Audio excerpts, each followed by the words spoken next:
Thank you very much, Chairman Schultz. Vice Chair Murkowski, and members of the committee.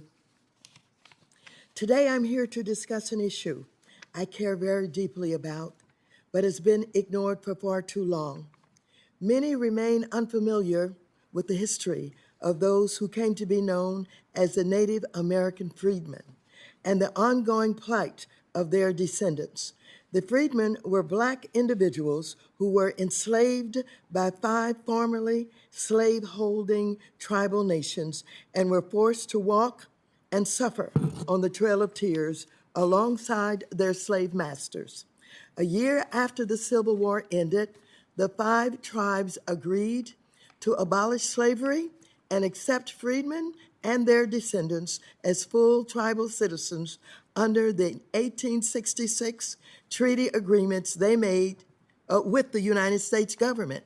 Specifically, the 1866 treaties required the 5 tribes to abolish slavery and to agree to treat and accept formerly enslaved individuals and their lineal descendants as equal tribal citizens. For example, the treaty signed by the Cherokee Nation reads, and I quote, "All native-born Cherokee, all Indians and whites legally members of the nation by adoption, and all freemen who have been liberated by voluntary act of their former owners or by law, as well as free colored persons who were in the country at the commencement of the rebellion and are now residents therein, or who may return within 6 months from the 19th day of July, 1866, and their descendants who reside within the limits of the Cherokee Nation shall be taken and deemed to be citizens of the Cherokee Nation," quote unquote.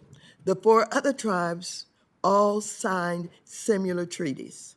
Despite the fact that these treaty obligations still exist and are binding on the 5 tribes beginning in the late 1970s and early 1980s, the tribes began to take formal actions to take away the citizenship rights of descendants of freedmen.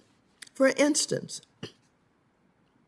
in 1983, freedmen were prohibited from voting in Cherokee Nation elections and received letters informing them that their citizenship had been canceled. In 2007, the Cherokee amended their constitution to limit citizenship to only individuals who were, quote, Cherokee by blood, unquote. These actions led to years of litigation that was finally settled in 2017 when a federal district court judge ruled in favor of the freedmen and their right to citizenship. In this ruling, the judge stated, and I quote, "In accordance with Article 9 of the 1866 treaty, the Cherokee freedmen have a present right to citizenship in the Cherokee Nation that is coexistent with the rights of Native Cherokees," quote unquote. Following the court decision, which the Cherokee Nation accepted as binding, the tribe has taken actions to comply with the decision and ensure that descendants of freedmen are treated as equal citizens. Before my committee, Cherokee Nation Principal Chief Chuck Hoskin testified that these actions have made the Cherokee Nation, quote, a better nation for having recognized full and equal citizenship of freedmen descendants. Despite the actions of the Cherokee to right the wrong inflicted on its freedmen, the descendants of freedmen of the other 4 tribes continue to be denied tribal citizenship and other basic rights associated with citizenship, like equal access to federally funded affordable housing. My committee even heard testimony last year that freedmen have even been denied access to life-saving vaccines during the ongoing pandemic. It was this testimony that prompted even the Biden administration to designate all Seminole freedmen as eligible for health care services, including the COVID vaccine. through the Indian Health Service. However, this only decision only applies to Seminole freedmen and not freedmen from the other tribes.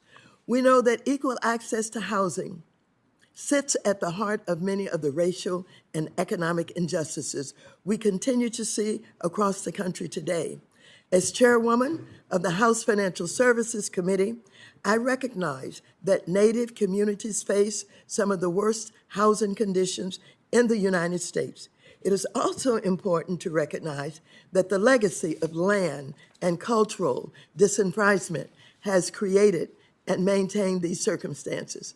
That is why I propose providing $2 billion for affordable housing in tribal communities in my Housing is Infrastructure Act, and why I'm moving to reauthorize NAHASDA with language that ensures that descendants of freedmen have equal access to these resources, as the 1866 treaties promised.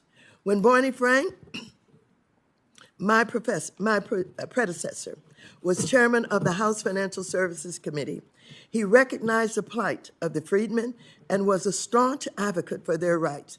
I worked closely with him on legislation to prevent tribes from disenfranchising their descendants.